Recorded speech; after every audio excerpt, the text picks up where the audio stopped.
Hello everyone, this is Neha and welcome to Neha Management Classes. In this video, we will discuss about the fundamental of statistics. Here we will study about the type of variables, type of data, type of statistics and some basic terms which are being used in statistics. So let's start.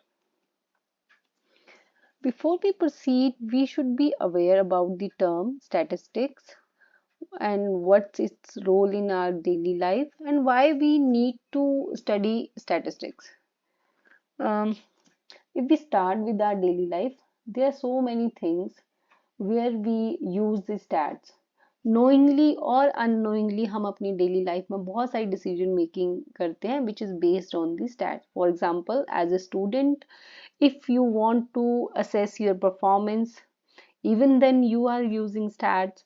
As a economist or if you are a businessman, even then you are using stats for finding out or for analyzing the economic trends. Inflation rate क्या है, GDP growth किस तरह से रहेगी. As a businessman, if you want to study or understand the consumer behavior, sales forecast करनी है आपको, या फिर बहुत सारे ऐसे डिसीजन हैं which are data driven, means which are based on data. So or take one another example, quality control में, if you are working in quality control sector, वहां पे भी आपको अगर इंश्योर करना है कि products are meeting the quality standards और not, even then you are using stats. So ultimately you can say that statistics provide a framework for making sense of data, which allow us to make better decision and to understand the complex phenomenon of our life. Or we can say it's a science that is concerned with the collection of data. जिस data को हम collect कर रहे हैं उसको then we have to analyze it so that कि हम एक reliable decision और conclusion पे पहुंच सकें, जिसको हम interpretations बोलते हैं. And it's also helpful in presenting the empirical data. The word empirical here means the data which is originating or which is based on the observation or experience. Means जो data आपने collect किया है वो या तो आपको अपनी observation से के ऊपर बेस्ड है और या अपने आपके एक्सपीरियंस पे बेस्ड है, वहां से आपने डाटा कलेक्ट किया है. सो बेस्ड ऑन दिस हमारी जो स्टैटिस्टिक्स है that is divided into two parts, descriptive और इन्फ्रेंशियल स्टैटिस्टिक्स. डिस्क्रिप्टिव स्टैटिस्टिक्स में basically as the name suggest हम यहाँ पे कुछ डिस्क्राइब करने की कोशिश करते हैं. डिस्क्राइब किसके बारे में डिस्क्राइब कर रहे हैं? About the data. जो हमने डेटा कलेक्ट किया है उसको हम बेसिकली यहाँ पे ऑर्गेनाइज कर रहे हैं, समराइज कर रहे हैं, सिंप्लीफाई कर रहे हैं, and that data is basically presenting something. In next example you will see how it organize or summarize the data. Descriptive statistics में हमने data को basically कुछ चीज को डिस्क्राइब करने के लिए बताया. Like for example in A class अगर आपका हम बोल रहे हैं कि बहुत सारे बच्चों के मार्क्स अबव 80 आए हैं और कुछ का 70 के पास है और कुछ का 70 से कम है, तो अगर हमने इसका एवरेज, क्लास का एवरेज हमने निकाला, देन वी यूज टू से कि यहाँ पे हमारा एवरेज 68% के सपोज करो अराउंड है, तो ये हमारी पूरी क्लास की परफॉर्मेंस को रिप्रेजेंट कर रहा है, उसके बारे में डिस्क्राइब कर रहा है. सेम वे आप यहाँ पे बता सकते हैं कि पासिंग परसेंटेज क्या रहा हमारी क्लास का and all. There so many things which you can do with the descriptive statistics. यहाँ पे एक नया term, another term is inferential statistics. Inferential statistics में इन्फ्रेंस का मीनिंग है कि ऑब्वियसली आप एक पूरी होल पॉपुलेशन को तो स्टडी नहीं कर सकते हो, तो आप क्या करते हो, एक सैंपल को स्टडी करते हो. पॉपुलेशन और सैंपल वाली टर्म्स मैं आपको फर्दर स्लाइड्स में एक्सप्लेन करूंगी. तो हम यहाँ पे एक सैंपल को स्टडी कर रहे हैं और उस सैंपल से जो हमारी फाइंडिंग्स आ रही हैं हम उनको अप्लाई कर रहे हैं और हम बोल रहे हैं कि these are applicable to population also. जो भी हमने मीन्स हम उन फाइंडिंग्स को जनरलाइज कर रहे हैं. Generalise from sample to population means sample के बारे में, if your sample is the good representation of your population. अगर कोई सैम्पलिंग एरर नहीं है देन आप जितनी भी फाइंडिंग्स हैं उनको जनरलाइज कर सकते हैं पॉपुलेशन के लिए। ओके, यहाँ पे हम हाइपोथेसिस टेस्टिंग भी करते हैं और we also make some prediction like correlation regression करके हम कुछ इन्फ्रेंसेस निकालते हैं और वो इन्फ्रेंसेस जो हमारे सैंपल से रिलेटेड है हम उनको जनरलाइज कर रहे हैं for the population. Okay, one thing more which I want to add on, जब भी हम डिस्क्रिप्टिव स्टैटिस्टिक्स की बात कर रहे हैं ना, it is related to qualitative data. इसको हम क्वालिटेटिव डाटा से रिलेट करते हैं और जो इन्फ्रेंशियल स्टैटिस्टिक्स है that is related to quantitative data. अभी क्वालिटेटिव डाटा और क्वांटिटेटिव डाटा क्या है we will study in next class. Next slide. Okay, this is type of data. तो डेटा आपका कैसा हो सकता है, या तो क्वालिटेटिव हो सकता है या फिर क्वांटिटेटिव हो सकता है। क्वालिटेटिव डेटा बेसिकली क्या है, जो भी डेटा आपके पास नॉन न्यूमेरिक है मींस नंबर में नहीं है that data is qualitative. Okay, and quantitative data क्या है विच इज इन नंबर, मतलब कोई भी इंफॉर्मेशन जो कि आपके पास नंबर्स में है दैट इज क्वांटिटेटिव, मतलब आप उसको क्वांटिफाई कर सकते हो, you can measure that that thing. उस डाटा को आपने किसी मेजरमेंट में, उस वैल्यू को आपने किसी मेजरमेंट में रिप्रेजेंट किया है that is measurable, that is quantitative data. Okay, for example she can run fast और ही इज थिन, यहाँ पे हम ये क्वालिटेटिव डाटा है, हम यहाँ पे कुछ उसके बारे में डिस्क्रिप्शन दे रहे हैं कि वो तेज भाग सकता है, वो पतला है।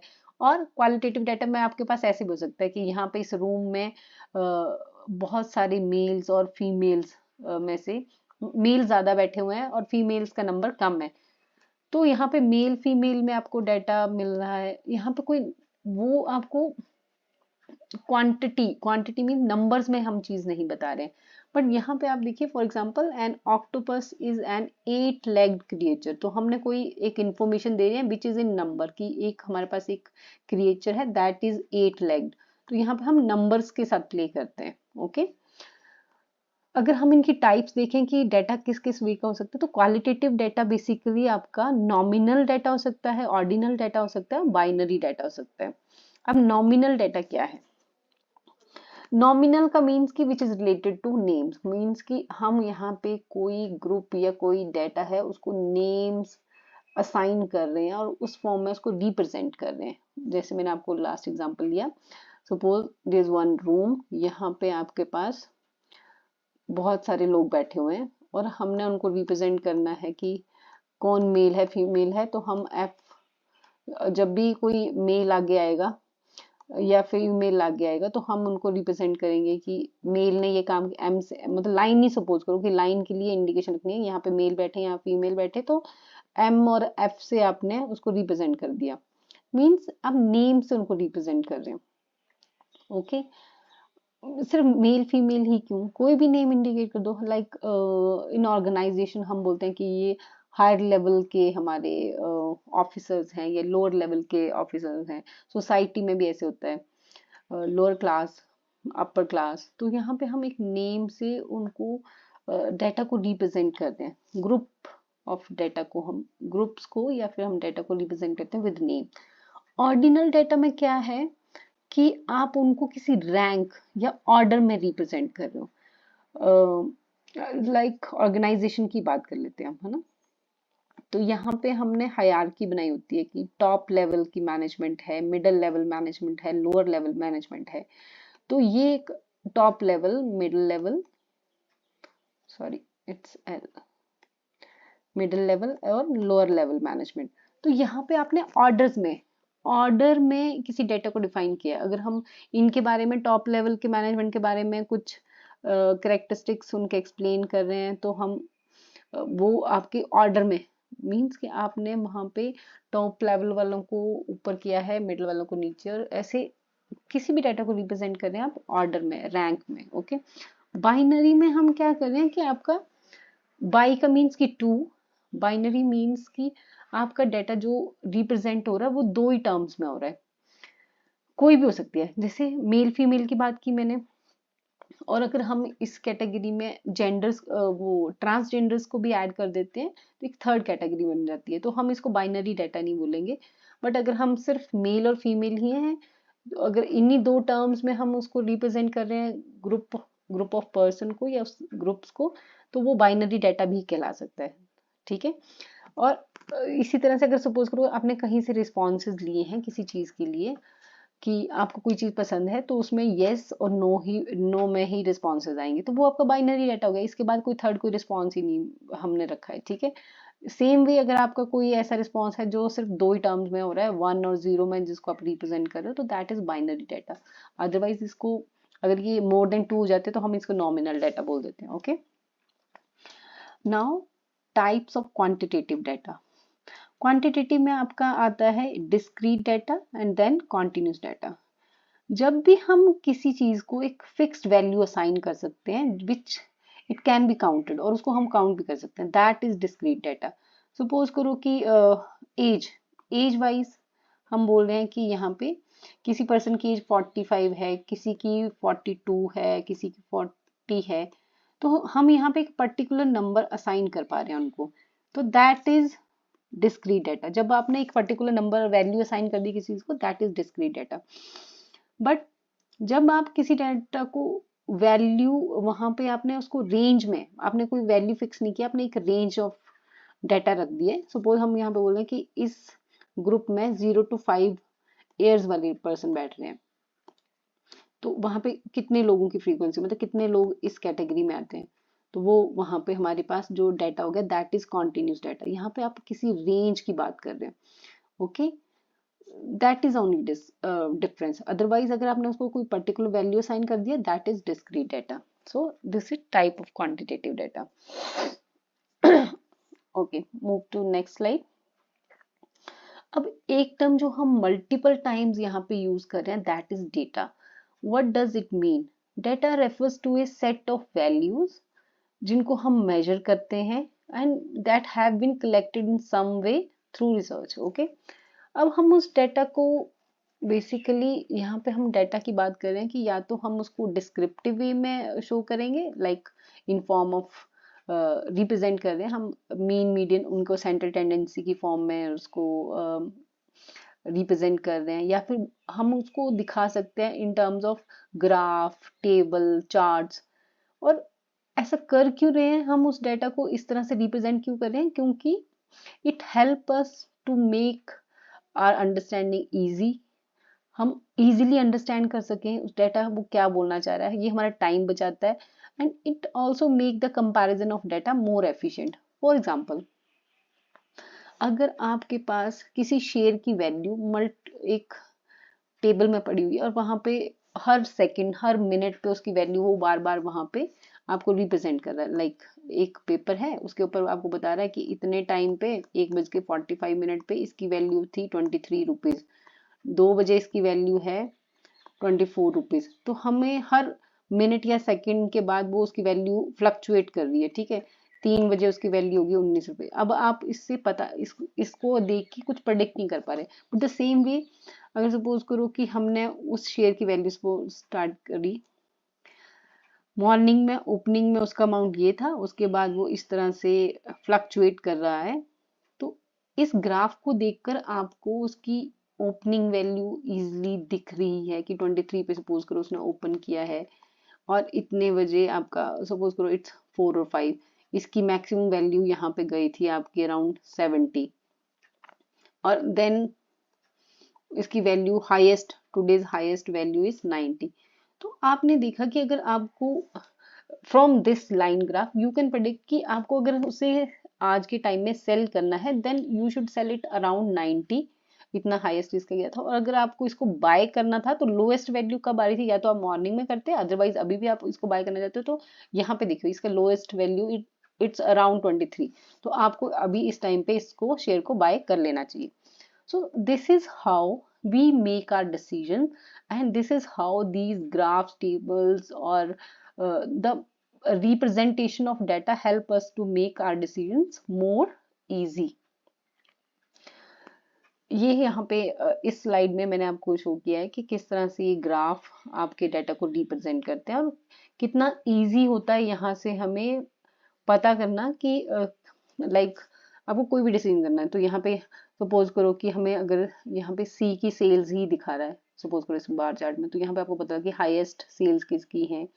और सपोज करो यहाँ पे हम किसी चीज की कंट्रीब्यूशन देख रहे हैं कि किसका मैक्सिमम कंट्रीब्यूशन है, तो यहाँ पे ये 45% कोई भी पार्ट है ये किसी को रिप्रेजेंट कर, सपोज करो कि एग्रीकल्चर सेक्टर को कर रहा है, तो हमें पता चला कि ये वाला नंबर हमारा रिप्रेजेंट कर रहा है एग्रीकल्चर को और इसका मैक्सिमम कंट्रीब्यूशन है किसी में भी जीडीपी में और something like that.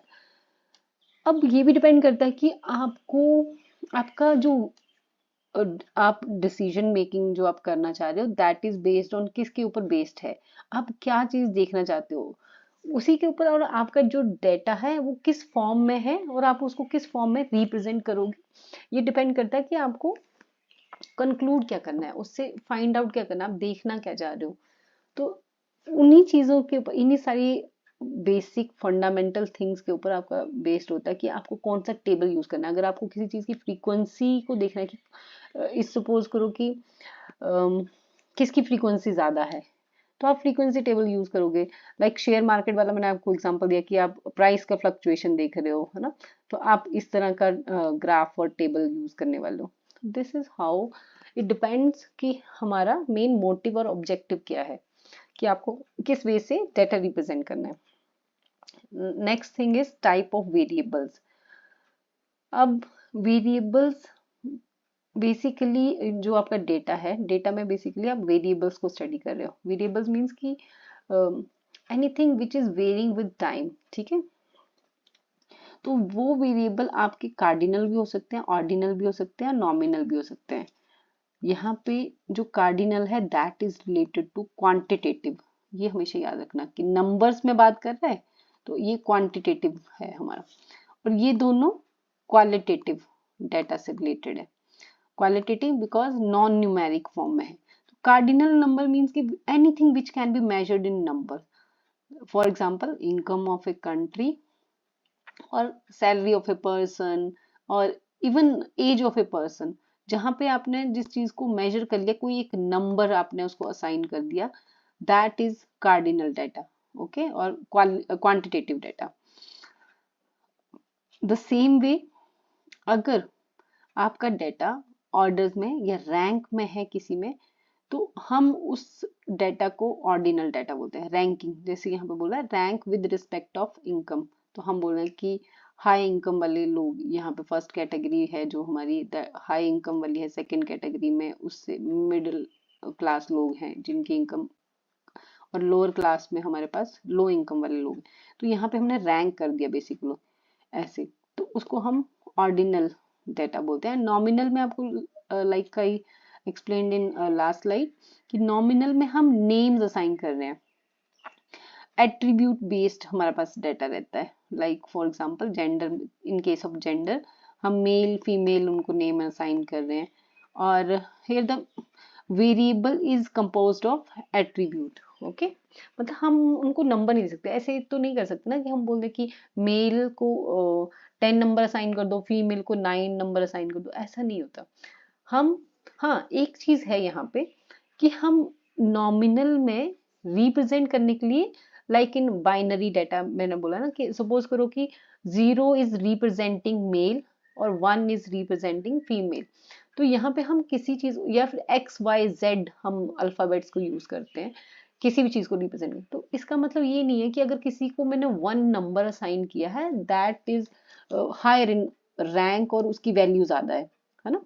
Like I side ना कि 0 नंबर अगर हमने मेल्स को रिप्रेजेंट करने के लिए और 1 नंबर हमने फीमेल्स को रिप्रेजेंट करने के लिए अगर असाइन कर दिया है, देन इट डजंट मीन कि इसका मैग्नीट्यूड या इसकी वैल्यू ज्यादा है, फीमेल्स बड़ी होगी, इट डजंट मीन। यहाँ पे सिर्फ हम उनको रिप्रेजेंट करने के लिए कोई नंबर्स दे रहे हैं, इनको हम मेल फीमेल एम और एफ भी दे सकते हैं और एक्स और वाई नंबर भी असाइन कर सकते हैं। मतलब इनका मैग्नीट्यूड नहीं हमें यहाँ पे देखना, हमें सिर्फ नॉमिनल में हम उनको कोई एक सिंबल असाइन कर देते हैं। वो सिंबल कुछ भी हो सकता है, ऐसे भी हो सकता है, आपने वो देखा होगा मेल फीमेल के लिए हम इस तरह से सिंबल असाइन करते हैं, ये भी तो नॉमिनल डाटा ही है।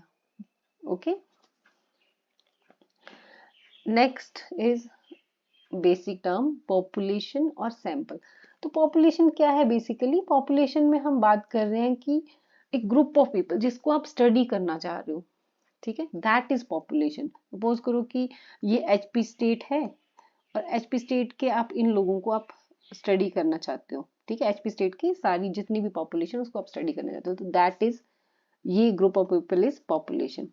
बट अब obviously due to financial constraint, lack of time, और इतनी मेहनत आपको करनी पड़ेगी इन सभी लोगों को स्टडी करने के लिए, तो आप इस सारी पॉपुलेशन को स्टडी नहीं करोगे, इसमें से कुछ सैंपल लोगे, ठीक है, और उस सैंपल को स्टडी करोगे, और इस सैंपल पे जितनी भी आपकी फाइंडिंग्स आती हैं आप इसको इम्प्लीकेट कर देते हो, या हम वी कैन से कि हम उनको अप्लाई कर देते हैं कि जो भी इनके लिए हमारे पास कैरेक्टरिस्टिक्स आए ना, कि यहाँ पे सपोज करो कि लिटरेसी रेट का एग्जांपल तो नहीं लेते हैं, कुछ और एग्जांपल लेते हैं, लाइक यहाँ पे हम बोल सकते हैं कि मोस्टली कलर, कलर हमारा जो है हिमाचल के लोगों का वो हमारा फेयर होता है, ठीक है, ये सपोज करो कि एक कैरेक्टरिस्टिक्स है, उनकी हाइट अराउंड 5.3 से लेके 5.5 तक होती है।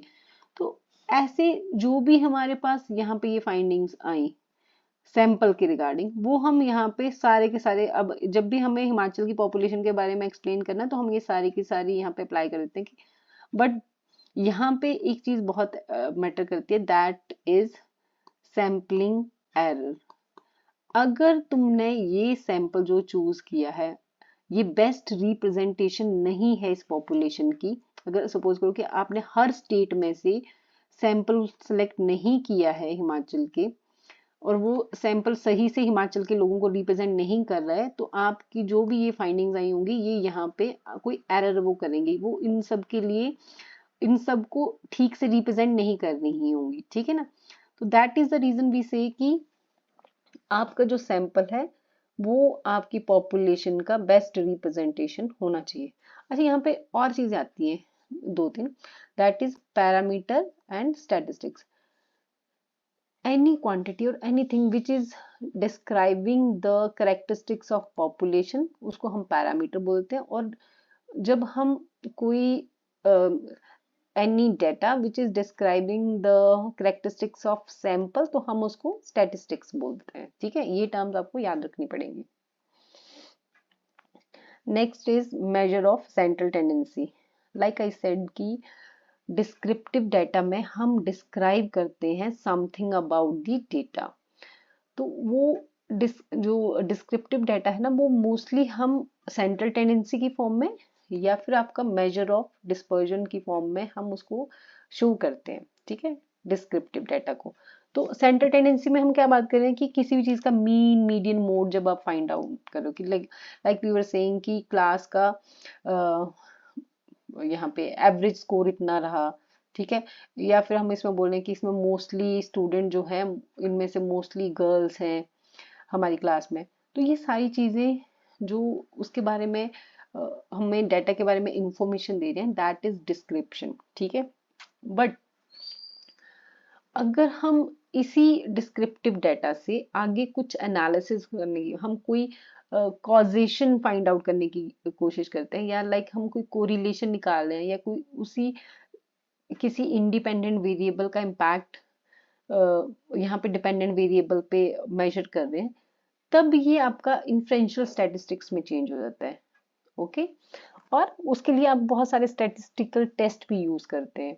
तो डिस्क्रिप्शन तक जब तक आप डाटा को डिस्क्राइब करें दैट इज क्वालिटेटिव, और वहां तक आप सिर्फ डिस्क्राइब कर रहे हो वो डिस्क्रिप्टिव स्टैटिस्टिक्स है। बट जब आप इससे कुछ कोरिलेशन फाइंड आउट करते हो, रिग्रेशन निकाल रहे हो या कॉजेशन निकाल रहे हो using another statistical test, then it become inferential statistics, okay. In this slide we will study how we can calculate the arithmetic mean, median and mode. ये सेंट्रल टेंडेंसीज को फाइंड आउट करने के तीन तरीके हैं, और इसमें एक टर्म यूज होगी दैट इज फ्रीक्वेंसी। फ्रीक्वेंसी क्या है? एक पर्टिकुलर वैल्यू जो कि नंबर ऑफ टाइम्स रिपीट हो रही है एक पर्टिकुलर डाटा में, तो जो उसका नंबर ऑफ टाइम्स रेपिटेशन का है दैट इज द फ्रीक्वेंसी, ठीक है, एक पर्टिकुलर वैल्यू की। Let's start with the arithmetic mean. अगर हमें किसी चीज का एवरेज निकालना है, ये तो आपने बहुत छोटी क्लासेस में भी स्टडी किया होगा कि एवरेज कैसे निकालते हैं, तो आपका जो total sum of all values होता है उसको आप नंबर ऑफ वैल्यूज से, मतलब कितने नंबर है उससे आप डिवाइड कर देते हो। फॉर एग्जाम्पल हम बोले हमारी क्लास में 5 स्टूडेंट हैं और उन्होंने कुछ अलग अलग स्कोर किया है, first, second, third, fourth and fifth. यहाँ पे इनके स्कोर है अलग अलग। सपोज करो इसने 40 मार्क्स स्कोर किए हैं, इसने 60 किए हैं, इसने 50 किए हैं, इसने अगेन 40 किए हैं और इसने आपके सपोज करो 70 किए हैं। तो टोटल इज 100, 150, 190 एंड 190 प्लस 70 260। 260 आपके टोटल मार्क्स हो गए और आपने इसको डिवाइड कर दिया 5 से, नंबर ऑफ स्टूडेंट 5, तो आपका कितना आया टोटल इज 52। तो इस क्लास का जो एवरेज वैल्यू है, एवरेज स्कोर है दैट इज 52। और इसी क्लास को अगर आपने असेंडिंग और डिसेंडिंग ऑर्डर में लिख दिया, सपोज करो अगर मैं इसको असेंडिंग और डिसेंडिंग ऑर्डर में लिखती हूँ, तो यहाँ पे 70, 60, 50, 40 एंड अगेन 40, ठीक है। तो यहाँ पे जो हमारी मिडिल वैल्यू है ना दैट इज द मीडियन। हम इसको असेंडिंग या डिसेंडिंग ऑर्डर में लिखेंगे और जो इसकी मिडिल वैल्यू होगी दैट इज अ मीडियन, वो आ रही है 50। और ये अप्रोक्सीमेटली सेम है आपके, इट्स नॉट नेसेसरी कि आपका एवरेज वैल्यू और मीडियन वैल्यू आपकी सेम आएगी, थोड़ी बहुत चेंज हो सकती है, बट अगर आउटलायर्स नहीं है आपके डेटा में then it will be approximately same. तो 50 आ गया आपका मीडियन। अब मोड क्या है? मोड क्या है? द वैल्यू जो कि बार बार रिपीट हो रही है, हम जिसको बोलेंगे जिसकी frequency, the most typical value that appears most often in the data set. तो यहाँ पे कौन सी वैल्यू जो बार बार रिपीट हुई, दैट वाज द 40। तो देखो मोड में 40 ट्वाइस रिपीट हुए, बाकी सारे वंस हुए हैं, तो मोड आपका जो आएगा दैट इज 40। ओके, तो this is how we calculate the mean, median and mode. Next is central tendency of data set. हम यहाँ पे बात कर रहे थे और मैंने आपको बोला था कि डिस्क्रिप्टिव डेटा में हम जब डेटा को डिस्क्राइब करने की बात करते हैं then we not only measure the central tendency, हम सिर्फ मीन मीडियन मोड में ही उसको डिस्क्राइब नहीं करते, हम उसको मीन, डेविएशन, स्टैंडर्ड डेविएशन की फॉर्म में भी, जो कि डिस्पर्जन है उसकी फॉर्म में भी हम इसको एक्सप्लेन करते हैं। अब इनको डिटेल में पढ़ने के लिए आपको मेरा नेक्स्ट वीडियो सुनना पड़ेगा, क्योंकि how to find out the mean deviation, standard deviation, quartile deviation और रेंज क्या है आपका, ये सारी चीज़ें आपको बहुत टाइम कंज्यूमिंग है, अदरवाइज ये वीडियो बहुत लंबा हो जाएगा। So we will study it in next slide. But मैंने आपको बता दिया कि डिस्क्रिप्टिव डेटा में आप इन 2 वे से डेटा को डिस्क्राइब कर सकते हो, ठीक है। और एक और चीज, अगर आपका डेटा जो है कार्डिनल है, नंबर्स में है, देन आप central tendency mean median mode की फॉर्म से आप वो कर रहे हो। अगर आपका डेटा सिर्फ ऑर्डिनल में है, मतलब ऑर्डर में आपने वो किया है, then median is the best way to find the central tendency. और अगर डेटा आपका नॉमिनल है तो आपका mode is the best way to find the central tendency, ये आपको पता होना चाहिए। Okay, and that is all for this video. Thanks a lot for being with me, and for further topics you can subscribe my channel and look for the another video in next session. Thanks a lot.